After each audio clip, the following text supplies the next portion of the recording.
France ইউরোপের এমন একটা দেশ যারা ওয়ার্ল্ড ফুটবলে এত গ্রেট প্লেয়ার প্রডিউস করেছে যেটা আমাদের ধারণারও ওপরে। শুধু ফ্রান্স ন্যাশনাল টিমই নয়, ওয়ার্ল্ডের অনেক ন্যাশনাল টিম ফ্রান্সের এই প্লেয়ার ডেভেলপমেন্ট থেকে অনেক সুবিধা পেয়েছে। 2018 রাশিয়া ওয়ার্ল্ড কাপে 82টা প্লেয়ার এমন ন্যাশনাল টিমের হয়ে খেলেছিল যারা সেখানে জন্মায়নি, কিন্তু এই প্লেয়ারগুলোর প্রায় 20% বেশি প্লেয়ার এসেছিল ফ্রান্স থেকে। ফ্রান্সের টিমের প্লেয়ার মিলিয়ে সেবার টোটাল 50টা প্লেয়ার ছিল ফ্রান্সে ডেভেলপ হওয়া। এর কারণটা একটাই, ফ্রান্সে টোটাল 16টা ফুটবল একাডেমি রয়েছে ফ্রান্স ফুটবল ফেডারেশনের আন্ডারে, যেখানে ওয়ার্ল্ড ক্লাস প্লেয়ার ডেভেলপমেন্ট করা হয়। তবে এই একাডেমিগুলোর মধ্যে সবচেয়ে উল্লেখযোগ্য এবং এলিট ফুটবল একাডেমিটা হলো ইনস্টিটিউট ন্যাশনাল দু ফুটবল দে ক্যালাফ্রন্তে। এই একাডেমি থেকে উঠে এসেছেন বিভিন্ন টেকনিক্যালি গিফটেড ফ্রেঞ্চ এবং নন ফ্রেঞ্চ প্লেয়াররা, যেমন নিকোলাস আনেলকা, উইলিয়াম গ্যালাস, হাতেন বেন আফা, আবু দিয়াবি, মেদি বেনেতিয়া, রাফায়েল গুরেরো, থিয়েরি হেনরি এবং লেটেস্টলি কিলিয়ান এমবাপ্পে। আজ আমরা এই ভিডিওতে ফ্রান্সের এই প্রেস্টিজিয়াস আইএনএফ ক্যালাফ্রন্তের ইতিহাসটা দেখব এবং জানবো কী করে তারা এত টেকনিক্যালি গিফটেড প্লেয়ার প্রডিউস করে ওয়ার্ল্ডকে।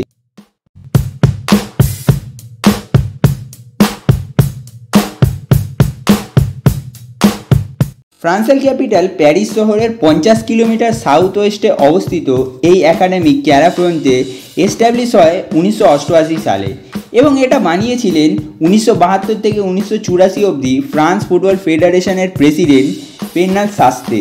1998 ওয়ার্ল্ড কাপে ফ্রান্স ন্যাশনাল টিমের ঘর ছিল এটা, আর ফ্রান্স যখন 1998 ওয়ার্ল্ড কাপটা জেতে তখন থেকে এই একাডেমিটা মিডিয়া স্পটলাইটে আসতে শুরু করে। ক্যালাফ্রন্তেনের এস্টাবলিশমেন্টের পর ফ্রান্স সত্যি ইন্টারন্যাশনাল ফুটবলে অনেক সাকসেস পেয়েছে। 1960-এর দশকে ইটালি, জার্মানি, স্পেন, ইভেন ইংল্যান্ডের সাকসেস দেখে 1976-এ ফ্রান্স ফুটবল ফেডারেশনের প্রেসিডেন্ট পেনাল শাস্তের ইচ্ছে হয় একটা national football academy centre create করার। এই প্রজেক্টটা সামলানোর দায়িত্ব দেওয়া হয় স্টেফেন কোভাসকে। 6 বছর পর ফ্রান্সের 1984-তে ইউরো জয়ের পর ফ্রান্স ফুটবল ফেডারেশন ঠিক করে যে ক্যালাফ্রন্তে এন এভেলিন্সে একাডেমিটা তৈরি করা হবে। কনস্ট্রাকশনটা চালু হয় 1985 সালে এবং নিয়ারলি 3 বছর পর জানুয়ারি 1988-তে ক্যালাফ্রন্তের একাডেমিটা খুলে দেওয়া হয়। ফ্রান্সে জন্ম নেওয়া বেস্ট ইয়ং প্লেয়াররা 13 থেকে 15 বছর অবধি ক্যালাফ্রন্তের একাডেমিতে থাকে, ট্রেনিং নেয় এবং তাদের টেকনিক্যাল স্কিলটা ডেভেলপমেন্ট করে। এখানে থাকা মোস্ট অফ দ্য প্লেয়ারদেরকেই বিভিন্ন ফ্রান্সের ক্লাবগুলো ট্র্যাক করে। একাডেমিতে প্রত্যেক বছর প্রায় 22টা করে প্লেয়ার নেওয়া হয়। এই সিলেক্টেড প্লেয়ারগুলো একাডেমিতেই থাকে এবং মন্ডে টু ফ্রাইডে তাদের ট্রেনিং হয়। প্লেয়ার্সদের পারমিশনও দেওয়া হয় উইকেন্ডে নিজের প্রেজেন্ট ক্লাবের সাথে ট্রেনিং করার জন্য। এখানে অনেক ধরনের ফুটবলের প্রিন্সিপাল শেখানো হয় ইউথ ডেভেলপমেন্টের জন্য, যেমন প্লেয়ার মুভমেন্টকে কীভাবে ফাস্টার এবং বেটার মার্ক করা যায়, একে অপরের মুভমেন্টের সাথে লিঙ্ক করা, উইকার ফুটটাকে আরও এফিসিয়েন্টলিভাবে ইউজ করা, psychological factor, physical test, technical skill সব কিছুতেই সমান গুরুত্ব দেওয়া হয়।